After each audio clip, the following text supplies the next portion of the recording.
So ito guys, magluluto muna tayo ng native manok. Nabili ko to guys, 350 pesos, ganyan kalaki. Kasi may araw na palangke dito sa amin. So lagyan muna natin ang si Uncle Buyas, si native na manok. Nahugas na po yan yung ating manok. Ang importante dito yung sabaw. Ito kamatis, bawang, luya, at meat masala, red chili powder, coriander powder, at turmeric powder. Ayan. Then, lagay na natin isang baso ng tubig. Palambutin muna natin konti yung manok at medyo palambot natin yung sibuyas kamatis. Takpan muna natin for 10 minutes. So yan guys, takpan muna natin for 10 minutes. Ito na guys. Oh, wow. Sarap na yan. Kunin na natin yung manok. Medyo ano na, yung manok natin. Tapos blender na natin yung masala. Masala.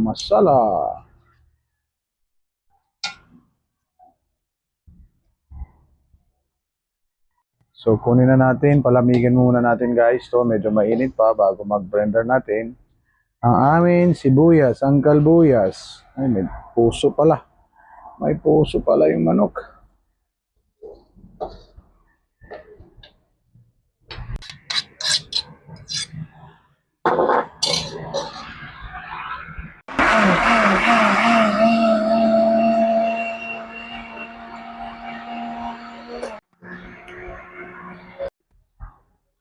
Lagyan natin mantika, konti lang.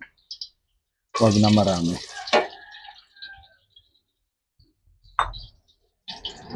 After na mantika, laurin, cloves, star anise, cumin seeds, at syempre, coriander seeds po yan.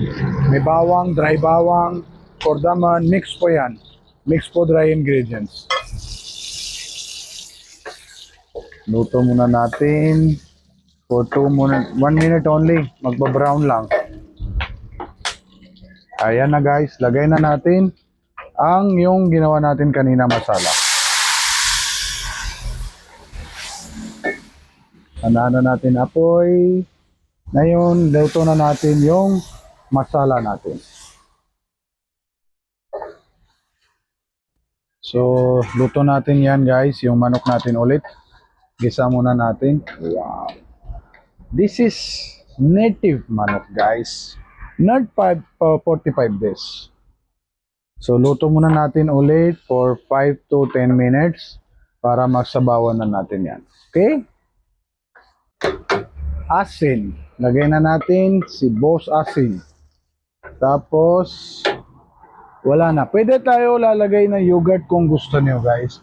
Pero ako hindi muna ako lalagay yogurt kasi gusto ko may lasa yung ingredients. Nasa inyo po yan.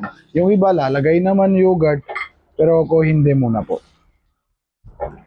So ayan na guys. Gisang-gisa na yung aming ingredients. Lahat na spices.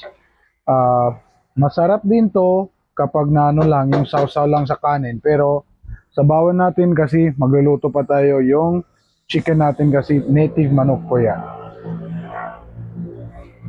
So, yan na guys. Lagayin muna natin ang sili. Takpan muna natin for 5 minutes. So, yan na guys. Testing na natin kung ano ang lasa. Ay, ito po ay native manok kaya puro sabaw lang. Gusto ko yung sabaw lang kasi dun na po yung lahat na ano. Ganito po yan. Okay? Yan ang pinakamasarap, favorite ng mga Pakistani. Hindi na kailangan magsasawsaw ka pa. Oh, wow. Alhamdulillah. Diba? Andun na yung lasa, 2 roti. Busog ka na yan, guys. Medyo mainit eh. Try niyo na, guys. Yung ganito style, Masarap din yan. Sarap.